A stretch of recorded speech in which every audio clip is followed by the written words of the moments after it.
దేశం కోసం ప్రాణత్యాగం చేసిన రాజీవ్ గాంధీ దేశ రాజకీయాల్లో ప్రత్యేక స్థానం ఉందని కాంగ్రెస్ సీనియర్ నాయకులు విహెచ్ హనుమంతరావు, మంత్రి దుద్దిళ్ల శ్రీధర్బాబు అన్నారు. ఉప్పల్ ఇంటర్నేషనల్ క్రికెట్ స్టేడియం ఆవరణలో రాజీవ్ గాంధీ విగ్రహాన్ని కాంగ్రెస్ సీనియర్ నాయకులు విహెచ్ హనుమంతరావు, మంత్రి దుద్దిళ్ల శ్రీధర్బాబు ఆవిష్కరించారు. యువతీయువకులకు 18 సంవత్సరాలకి ఓటు హక్కు కల్పించే చట్టాన్ని తీసుకొచ్చిన రాజీవ్ గాంధీ యువతరానికి స్ఫూర్తిగా నిలిచారని పేర్కొన్నారు.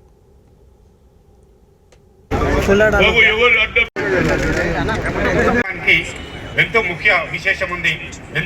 ఆంధ్రప్రదేశ్ పిసిసి ఇంతకంటే ఇక అవకాశం వస్తాయా చెప్పండి? తెలంగాణ నుంచి కూడా గోల్డ్ మెడల్ తీవాలన్న ఆలోచనతో స్పోర్ట్స్ సిటీ పెట్టారు కాబట్టి 8 సంవత్సరాలు యువకుడికి ఉన్నంత ఉత్సాహం ఉంటుంది మా సార్కి. He has the energy of 18-year-old. He does in the same way. So వారు 3 రోజుల నుంచి చెప్తా ఉన్నారు, విగ్రహ ఆవిష్కరణ కార్యక్రమంలో ముఖ్యమంత్రి గారు రావాలి.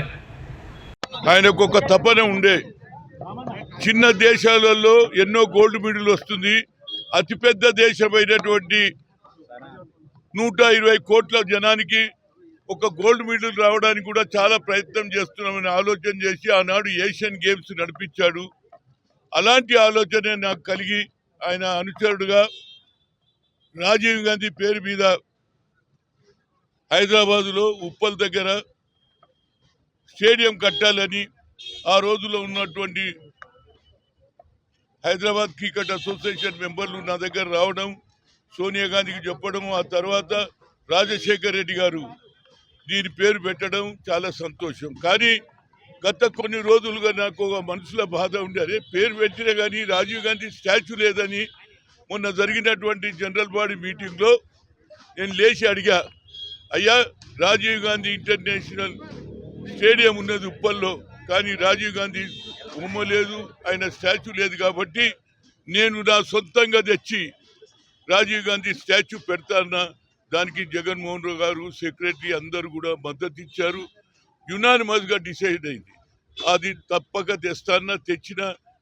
అదేవిధంగా ఐపీఎల్ జరిగే ముందు మా ముఖ్యమంత్రి గారిని కోరిన, అయ్యా 14 నుంచి 20 లోపల ఎప్పుడన్నా పెట్టండి, 22 నుంచి ఏది ఐపీఎల్ జరుగుతుంది, పిల్లలు ఎంజాయ్ చేస్తారంటే పాపం చాలా ప్రయత్నం చేశాడు. కానీ విధి లేని పరిస్థితులలో ఆయన తమిళనాడు పోవాలి, డీలిమిటేషన్ మీద అన్ని పార్టీలు కలుస్తుంది కాబట్టి ఆయన పోసే అవసరం ఉన్నదని దుద్దేర్ల శ్రీధర్ బాబు గారు వాళ్ళ ఫాదర్ కూడా ఏది స్పీకర్గా ఉండి, అలాంటి వ్యక్తి రావడం నాకు చాలా సంతోషం.